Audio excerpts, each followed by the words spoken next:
ଏ ଦୁଇଟି ଶବ୍ଦର ଭିନ୍ନ ଭିନ୍ନ ରୂପ କରାଯାଉଛି।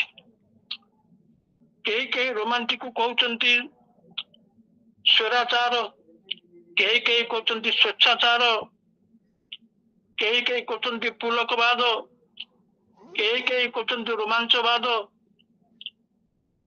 ଏବଂ କ୍ଲାସିସିଜମକୁ କହୁଛନ୍ତି ଚିରନ୍ତନତା, ଶାଶ୍ୱତତା, ଅପରିବର୍ତ୍ତନୀୟତା। ଏହିପରି ଭାବରେ ତାକୁ ଆମର ଓଡ଼ିଆ ଲୋକେ ବା କେହି ଭାରତ ବର୍ଷରେ ଅନ୍ୟତ୍ର ଅନ୍ୟ ଭାଷାଭାଷୀ ମାନେ ଏହିପରି ଅର୍ଥ କରୁଛନ୍ତି।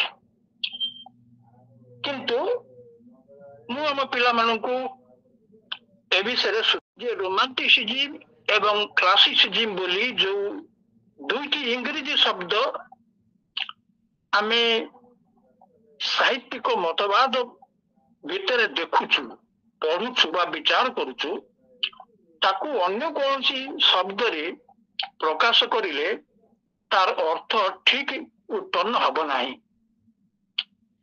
ତେଣୁ ସେ ଶବ୍ଦର ଭିନ୍ନ ଅର୍ଥ ବା ଯାକୁ ଆମେ କହିବା ପରିଭାଷା, ସାହିତ୍ୟିକ ପରିଭାଷା ପଛରେ ନ ଦୌଡ଼ିକି ଆମ ପିଲାମାନେ ଯଦି ତାର ପ୍ରୟୋଗକୁ ବୁଝିବାକୁ ଚେଷ୍ଟା କରିବେ ତାହେଲେ ଆମ ସାହିତ୍ୟ ପାଇଁ ଭଲ ହବ।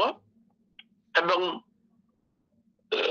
ମୁଁ ନିଶ୍ଚିତ ଭାବରେ କହିବି ଯେ ସାହିତ୍ୟ ବୁଝିବା ପାଇଁ ଯୋଉ ଏକାଗ୍ର ମନୋଭାବ ସେଇଠି ସଫଳ ହବ। ମୁଁ ସେ ବିଷୟରେ ଆଉ ଗୌର ଚନ୍ଦ୍ରିକା ଦେବି ନାହିଁ। କଥାଟି ହଉଛି ଯେ ଆମେ କାହାକୁ ରୋମାଣ୍ଟିସିଜିମ୍ ଓ କାହାକୁ କ୍ଲାସିସିଜିମ୍ କହିବା। ମୁଁ କୌଣସି ଶାସ୍ତ୍ରୀୟ ସଂଜ୍ଞା ଦବାକୁ ଚାହୁଁନାହିଁ। ପିଲାଙ୍କୁ ସରଳରେ ସେ କଥାଟି ବୁଝେଇବା ପାଇଁ ଚେଷ୍ଟା କରୁଛି। ପିଲାମାନେ ଆମେ ଜାଣିଛୁ ମନ ବୋଲି ଗୋଟେ ମଣିଷର ଅଛି। ସେ ମନର ବହୁ ଅବସ୍ଥା ଅଛି। ମନ କେତେବେଳେ କୋଉ ରୂପ ନିଏ ଆମେ ଠିକ ଭାବରେ କହିପାରିବୁ ନାହିଁ। ଅନେକ ସମୟରେ ମନ ଆମର ନିୟନ୍ତ୍ରଣରୁ ଖସିଯାଏ। ଏଇ ଯେତେବେଳେ ଖସି ଯାଏ ସେଇ ସମୟରେ ଗୋଟେ ଅଙ୍କୁଶ ଥିଲା ଭଳି ଗୋଟେ କଥା ଉତ୍ପନ୍ନ ହୁଏ ଯେ ମନର ଗୋଟିଏ ରହିଛି ଯାହାକୁ କହିବା ଆମେ ଏକରେ ଗୋଟେ ମନନ ପ୍ରକ୍ରିୟା, ଦୁଇରେ ରହୁଛି ଆବେଗ ପ୍ରକ୍ରିୟା। ମନର ଏଇ ଦୁଇଟି ଅବସ୍ଥା, ଆହୁରି ଅନେକ ଅବସ୍ଥା ଅଛି, କିନ୍ତୁ ଆମେ ଏଇ ଦୁଇଟି ଅବସ୍ଥା କଥା ବିଚାର କରିବା। ଗୋଟେ ହଉଛି ଆବେଗ ଏବଂ ଅନ୍ୟଟି ହଉଛି ମନନ।